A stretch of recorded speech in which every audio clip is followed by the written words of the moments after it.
I think the main thing I'm going to try to do today is to keep this really as simple as I can. There's a reasonably systematic and structured way to approach the outflow tracts, and that's what I'm going to describe to you today.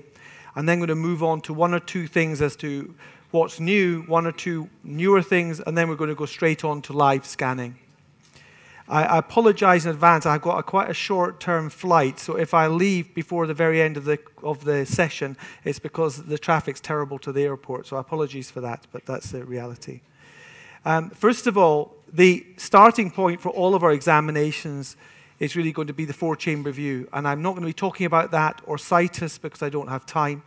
But this is the key view for starting because you will have external reference points. It's the only view with external reference points of a single rib around the fetal thorax, and you'll be familiar with the symmetry of views, the equal size of the left and right hearts. And here's a sort of starting point of a normal four-chamber view. So if you get lost in the outflow tracts, the first place to go back to is the four-chamber view, and then start to adjust from there. When you look at the outflow tracts, the next thing we're going to see is that as you come up, you will begin to see the aortic valve and the aortic root. And as it leaves the heart, it starts centrally and heads towards the baby's right shoulder. Importantly, you can see that you lose the tricuspid valve because it's below the plane of insonation. So this outflow tract view cannot substitute for a proper view of the four chambers. You're now above the view of the tricuspid valve. So you can see now the tricuspid valve is below the plane, and you can see that the left ventricle, which should be completely committed to the aorta. How do we know this is an aorta? Well, you know it from its branching pattern, and in contrast to the pulmonary artery, there is no early branching of the aorta. It heads towards the right shoulder and gives rise to the head and neck vessels, and there is no early branching. You should always be checking for this line of continuity between the septum and the anterior wall of the aorta. You will also note this continuity between the anterior mitral valve leaflet and the posterior wall of the aorta. So the aorta is completely committed to the left ventricle. And in practice, this is essentially what we're doing. You can see we've just moved very slightly from a four-chamber view, angling up towards the baby's head. This is a very fine movement. It's a fine pencil movement, not an orthopedic movement, and it is to bring in the outflow tract. And you can see very nicely the continuity, again, as I've mentioned, between the mitral valve and posterior wall and the septum and the anterior wall of the left ventricular outflow tract, and the direction towards the fetus's right shoulder. It shouldn't matter. Once you've orientated what is left and right and got your four-chamber view, it shouldn't matter too much to you which exact fetal eye you're seeing the left ventricular outflow tract in. And you should become familiar with this outflow from the left ventricle in any of the fetal projections so that you're not fazed by any way in which the baby's lying. All of these have normal left ventricular outflow tracts. When things go wrong, the only key thing to remember is when things are right, but you can actually see in the still image that you can now see that there is a break in the continuity between the septum and the anterior wall of the aorta, and the aorta is now overriding a ventricular septal defect. Now, you can't say exactly what this lesion is, but you can say that it's abnormal. And if you move forward here and look at this, it's another older clip, but this is the key point. There is a break in the continuity, and you're seeing that the septum is more or less pointing at the central of the aortic valve. On sweeping further up, this is the cut which you're obtaining into the right ventricular outflow tract, which essentially goes anterior-posterior and divides early. And you will usually see the right pulmonary artery and the continuity into the duct. Sometimes seeing the left pulmonary artery is a little bit more difficult. And the pattern you're looking for is this lining up of vessels from the SVC to the aorta and the pulmonary artery in ascending order of size, and usually with the pulmonary artery very slightly larger than the aorta, but not a marked difference. And that's simply confirming what I've said. The AP orientation, the early branching, and pretty similar size of the aorta and pulmonary artery. The pulmonary valve you should see as thin and mobile. And the way to look at this is to say, when the heart contracts, do I see the valve disappear? So does the valve disappear completely in systole? So this is a normal outflow tract you're seeing on the left here, and a similar view on color on the right as we look. The color helps you to see the bifurcation of the pulmonary artery, and you can see this lining up of the SVC, ascending aorta, pulmonary artery, and that pulmonary valve disappearing during ventricular contraction. Laminar flow across into the pulmonary valve and antegrade flow from the pulmonary artery down into the arterial duct to the descending aorta. When things go wrong, this is a bit like the one we saw earlier. Here you see aortic override. But the right ventricular outflow tract now, you see the aorta is now bigger than the PA, which is wrong. And you are no longer seeing the pulmonary valve disappearing during systole. So it's constant throughout the cardiac cycle. And it's indicating to you that the pulmonary valve is stenotic. So this is typical of tetralogy of Fallot. The arteries are in their correct relationship, but the PA is smaller, the aorta is overriding. And again, if you take a systematic approach, you can see as you sweep up here, the first vessel, rather than going with no branching to the right shoulder, the first vessel branches early and ducts back towards the spine. And the second vessel from the RV is more superior and gives no branching and continues into the aortic arch. So this is typical of transposition of the great arteries. Equally, again, you don't see the normal three-vessel view, which we'll come and discuss later on. So three-vessel trachea view is moving slightly higher. And this is what you're cutting, essentially, are the views across these three vessels at a higher level with the transverse aortic arch, pulmonary artery leading into the duct. Usually, you are cutting slightly above the level of the PA branching. So in this projection, you usually don't see the pulmonary artery branching because you're slightly higher than the plane of the pulmonary arteries. And this is probably the best view for gauging the relative size of the aorta and pulmonary artery for things like suspicion of coarctation or whatever, to look at these two vessels. And you should see the flow both going in the same direction, antegrade in the vessels towards the descending aorta. And here's the sort of typical shot that we'll see, where we're seeing the pulmonary artery straight back, the transverse aortic arch, the SVC, and that you can see the trachea here is outside of the V made by the aorta and the arterial duct. So the trachea is not between any of the vessels, it's outside both of those vessels. And in practice, what we're generally doing is a sweep. So you're looking from the right ventricular outflow tract, AP, and sweeping up into the three-vessel trachea view. Trachea is just in here. This fetus also has an incidental left superior vena cava. So rather than having a three-vessel view, you have a four-vessel view with a small left SVC in this particular case. But it's an excellent view for looking for vascular rings and for the relative size of these vessels. So we'll be measuring things like the distal aortic arch to gauge for coarctation, for example. And again, you can see these valves disappearing in systole in the normal way, and laminar antegrade flow in both the aorta and duct down towards the descending aorta. You can use the sagittal views, and some recommendations include the sagittal views. This gives you more of an appearance of the geometry of these vessels. But importantly, I'm not going to dwell too much on that, other than if we can get it in the live scan. Here's the ductal arch anteriorly going down through the duct, left PA underneath, and the much more tight wound aortic arch giving rise to the head and neck vessels. Nice for geometry, but note that these are in different planes. So if you're using the sagittal approach, you can't see the aortic and ductal arches in the same plane. And so comparing the relative size is a bit more tricky than it is if you're using the transverse cuts, which is why many groups prefer to use the transverse cuts, at least as far as screening is concerned.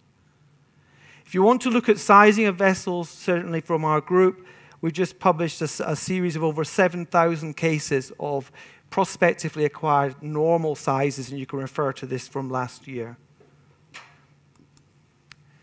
So let's look at things which are different. This is looking up towards the 3-vessel trachea view. You can see the pulmonary artery bifurcating and the duct here to the left of the trachea.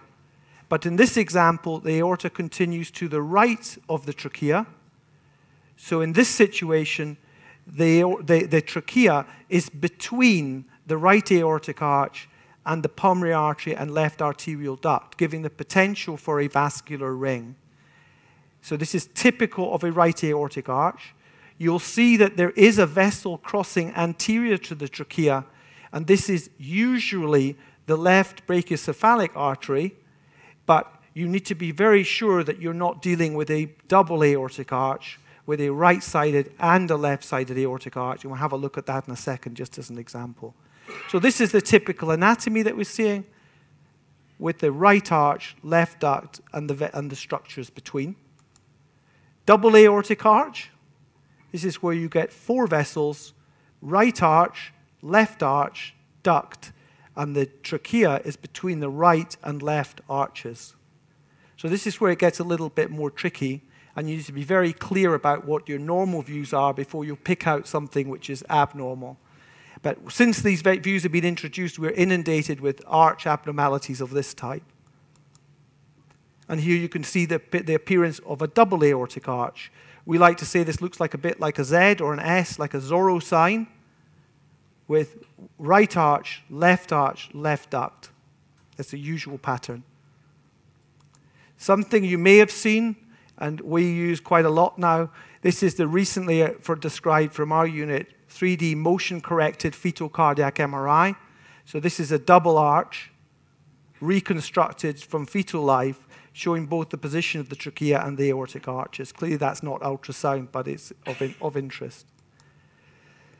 Don't forget, I know there was a talk about SMI early on. We use a lot of this technique in early gestation. So you can see at the top left here, looking at the 4 chambers pulmonary veins in the early gestation heart, and you can track through the outflow tracts in early gestation really very nicely with this technique.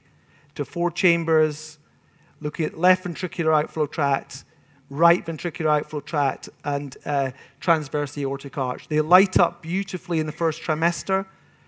And this is an example at the bottom here from our recent publication on this subject, showing the right arch, and left-sided duct. So this is a double aortic arch at 14 weeks. Finally, final slide is something, again, we're looking at just to kind of whet your appetites. If you're scanning, this is machine learning. It's not stopping and acquiring, it's automatically recognizing the planes. So these boxes are appearing. There's no human involved. This is just being recognized by the system. So we now have a prototype system that will produce all of the views automatically from scanning and produce a report of the key views without really the operator doing anything other than scanning through the region of interest. It's not quite that simple, but it's something for the future.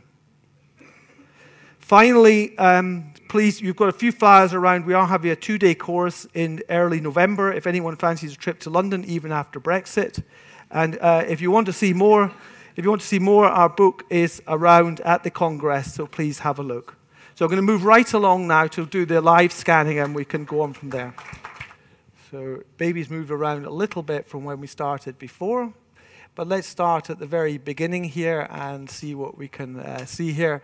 We've clearly got the fetal stomach here, which is sitting over here to the left, descending aorta, 4-chamber view. Baby's just moving a little bit spine up. And let's magnify this up and see how we can do. I'll see if I can find a better view into this baby's heart before we get going. That's probably a bit better.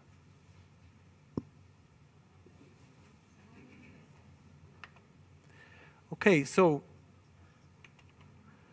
So again, in the standard orientation of 4 chambers here, nearest the spine, LA, RA, pulmonary veins, left ventricle, right ventricle. And so having found the true 4-chamber view, I'm angling very slightly up, and we're just beginning to bring in the left ventricular outflow tract here. As a general rule, if you see the spine at either 9 o'clock or 3 o'clock, it's going to be bad news for the LVOT, but good news for the RVOT. So here, I'm going to try and bring in the LVOT here. I'm going to try and accentuate that with some color, but please don't rely on color alone for this. We're now seeing, as I angle up, there is the color flow, color jet going towards the baby's right shoulder. I'm going to switch to the twin view here so we can see both at the same time, but not so brilliantly seen. You can probably just about convince yourself there. But the right ventricular outflow tract crosses to go straight from AP towards the spine. I'll take off the color and try and find a different angle. So 4 chambers to left ventricular outflow tract here. We're looking for this continuity between the septum and the anterior wall of the aorta, the mitral valve, and the posterior wall. There's the LVOT heading towards the right shoulder. The RVOT is going more or less from front to back. Ascending aorta we see initially, and SVC over here. And if I can get out of the shadows, then we're going to come up towards where we see the transverse aortic arch here, the trachea, which is outside of the V, formed by the transverse aortic arch, and the ductal arch here. So there we've got SVC, aorta, RVOT, all lined up. And as you can see, in a sort of slightly ascending aorta with a PA and aorta of similar size, and then you head up and you can see the transverse aortic arch. You also nicely see another vessel here, which I'll put the color on just to show you because it's often a source of confusion, and it's heading down towards the right SVC, and that is the innominate or brachiocephalic vein, which is above the level of the 3-vessel view. So if you come in above that level, you will see that structure. Let's see if I can get another view taking away some of the shadows here. So LVOT shown nicely here. Usually we find these when we're not looking for them. LVOT nicely here.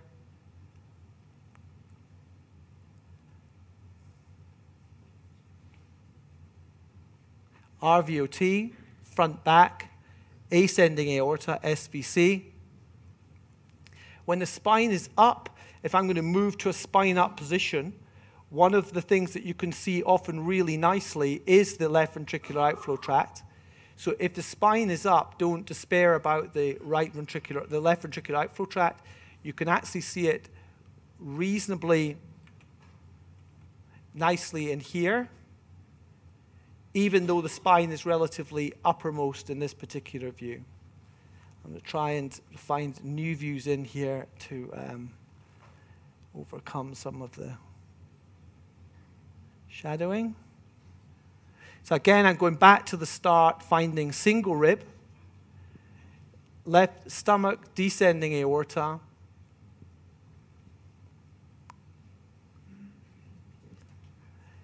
we've got nice views of the ventricular septum here, which again is not part of the subject, but just it's showing up quite nicely here. Pulmonary veins coming into the back here. Just because we can see them, I'll show you them on the using the ADF. We need to take the scales down. And now you're seeing the pulmonary veins coming in at the back here, both on the left and then on the right-hand side. So you should be looking to see one on either side on color, using low velocity on the color scale to be seeing structures like the veins. We come up to the outflow tracts again. See if I can convince this baby to roll a little, but no luck at the moment.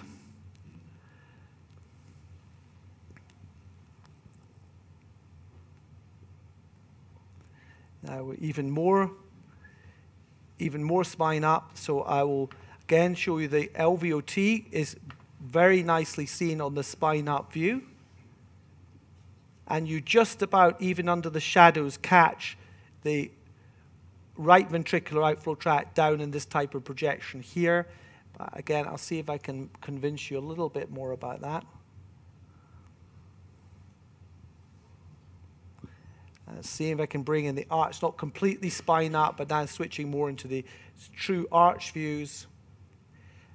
IVC, nicely seen coming through here.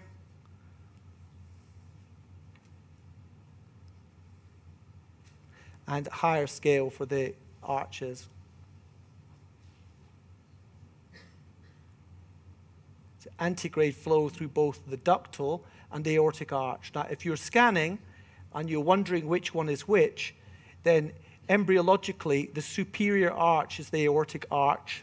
So if the images are difficult and you're having to sort of make a judgment, then it's virtually always the case that the aortic arch will be superior to the ductal arch. Let me see if I can. Here we go. Try a different. See if we can do what we can do.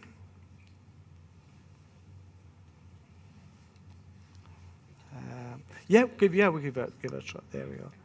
This is spine up views again, but nice for the arches. So again, there are normal ranges for both the sagittal arch and for the ductal arch. So I'm switching here from the tightly wound aortic arch with the head and neck vessels, where there's you see the RVOT and the beginning of the PA arising much more anteriorly in here. So you've got the aortic arch here confirmed with color. I'll see if I can, again, give this baby a little nudge and see if we can get some movement. Okay, so LVOT, RVOT coming in here. Front, back. I'll see if we can get some, convince you of that using the color as well. We've got branching as well there. So the RVOT in an AP projection, and you come up even further, and now you're seeing the transverse arch meeting the ductal arch. Transverse aortic arch, ductal arch. The ductal arch is more or less AP, catching some branching of the PA, early branching here, and upwards into the transverse aortic arch. Back down towards LVOT, so it's very much pattern recognition. 4 chambers, first vessel LVOT to the right shoulder, second vessel RVOT, which branches, third vessel forming the V in the upper part of the chest. If you're looking at things like, aberrant vessels, then clearly you can continue your sweep into the upper mediastinum to identify the branching patterns, aberrant subclavians, etc., etc.